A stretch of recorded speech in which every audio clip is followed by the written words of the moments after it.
തിരുവനന്തപുരം വിതുര താലൂക്ക് ആശുപത്രിയിലെ ആംബുലൻസ് തടഞ്ഞതിൽ ജാമ്യമില്ലാ വകുപ്പ് പ്രകാരം കേസെടുത്തു. DCC general secretary Lal Roshi ഉൾപ്പെടെ 10 പേർക്കെതിരെയാണ് കേസ്.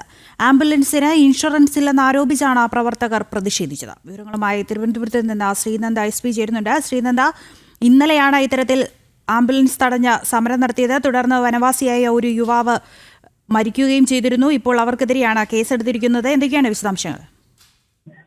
നമ്മൾ ഇന്നലെ പറഞ്ഞതാണ്, വിതുര താലൂക്ക് ആശുപത്രിയിലാണ് ഇത്തരം ഒരു ദാരുണമായ ഒരു സംഭവം നടന്നിരിക്കുന്നത്.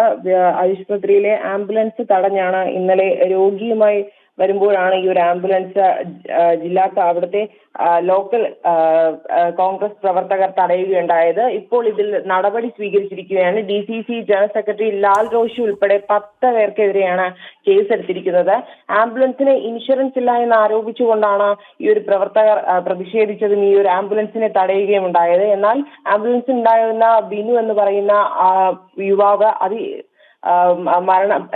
അദ്ദേഹം ഗുരുതരാവസ്ഥയിലായിരുന്നു.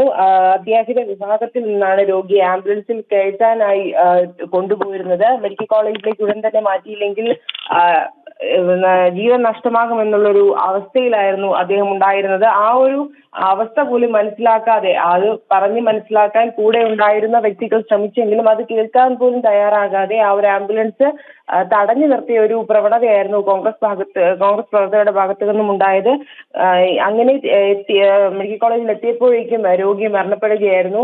എന്തായാലും ഇതിനെതിരെയാണ് ഇപ്പോൾ 10 പേർക്കെതിരെയാണ് ഇപ്പോൾ കേസെടുത്തിരിക്കുന്നത്. DCC ജനറൽ സെക്രട്ടറി ഉൾപ്പെടെയുള്ളവർക്കെതിരെ കേസെടുത്തിട്ടുണ്ട്. കൂടുതൽ നടപടികളിലേക്ക് ഉടൻ തന്നെ കടക്കുമെന്നാണ് നമുക്ക് ഇപ്പോൾ ലഭ്യമാകുന്ന വിവരം എന്ന് പറയുന്നത്.